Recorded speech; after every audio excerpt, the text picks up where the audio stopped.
আমরা ছাত্র জনতা জুলাই ঐক্যের পক্ষ থেকে স্পষ্ট করে জানিয়ে দিতে চাই যে আওয়ামী লীগের হাতে ছাত্র জনতা রক্ত লেগে আছে। সেই আওয়ামী লীগ এক মুহূর্তের জন্য বাংলাদেশে আর রাজনীতি করতে পারবে না। ভালোবাসা দেখিয়ে বলতে চাই, শেখ হাসিনার কাছ থেকে শিক্ষা গ্রহণ করুন।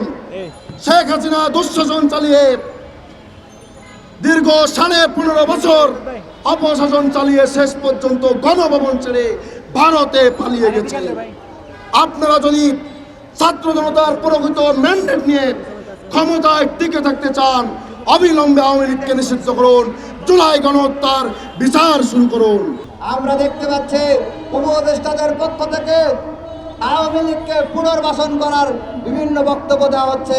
আমরা ধিক্কার জানাই। ডক্টর ইউনূস কিভাবে বলতে পারেন যে আওয়ামী লীগ নির্বাচনে আসতে পারে? যিনি এই ধরনের কথা বলতে পারেন ডক্টর উপর দাঁড়িয়ে? এই ধরনের বক্তব্য জুলাইয়ের শহীদদের সাথে সুস্পষ্ট বেঈমানি। সংগ্রামী সহযোগিতা বন্ধুগণ, আমরা ইতিমধ্যেই যারা জুলাই স্পিরিটকে ধারণ করে এর অধিকাংশ সংগঠনকে ঐক্যবদ্ধ করতে সক্ষম হয়েছি। আমরা আজকের এই জুলাই ঐক্য গঠন করে আমরা বার্তা দিচ্ছি, আওয়ামী লীগকে নিষিদ্ধ না করে আমরা রাজপথ ছেড়ে যাব না। আপনারা কি রাজপথ ছেড়ে যাবেন? আপনারা কি রাজপথ ছেড়ে যাবেন? আমাদের লড়াই চলবে।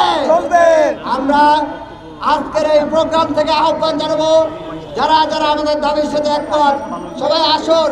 সকল সংগঠনকে আহ্বান জানাবো, আপনারা আসুন, আমরা ঐক্যবদ্ধভাবে আমাদের দাবিগুলো বাস্তবায়নে কাজ করে যাই। আমরা আহ্বান জানাবো, যদি জুলাই বিপ্লবের সাংবিধানিক নিরাপত্তা সুনিশ্চিত করা না যায় তাহলে আমরা কেউ রেহাই পাবো না। যদি আওয়ামী লীগকে নিষিদ্ধ করা না যায়, তাদেরকে যদি বিচার করা না যায়, তাহলে তারা ইতিমধ্যে যে গুপ্ত হত্যা শুরু করেছে তারা আরেকটা জুলাইয়ের মতো গণহত্যা চালাইতে পারে। তাই কাল বিলম্ব না করে আওয়ামী লীগকে নিষিদ্ধ করতে হবে। জাতীয় ঐক্যের মাধ্যমে অতি শীঘ্রই 35 জুলাইয়ের আগে আওয়ামী লীগকে বিচারের আওতায় এনে নিষিদ্ধ করতে হবে।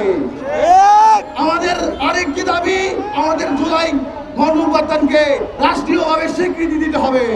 সেই ভোট করানোর ব্যবস্থা করেন, আমাদের সামনে স্পষ্ট করেন কেন আপনি আওয়ামী লীগের ব্যাপারে নিষিদ্ধের ব্যাপারে পদক্ষেপ নিচ্ছেন না। যদি আপনার পদক্ষেপ না নেন, আমরা এই বেশি সময় নেব না, আপনাদেরকে রাস্তার প্রত্যেকটি মনে জাতীয় নামের ছবি হিসেবে টানিয়ে রাখবো।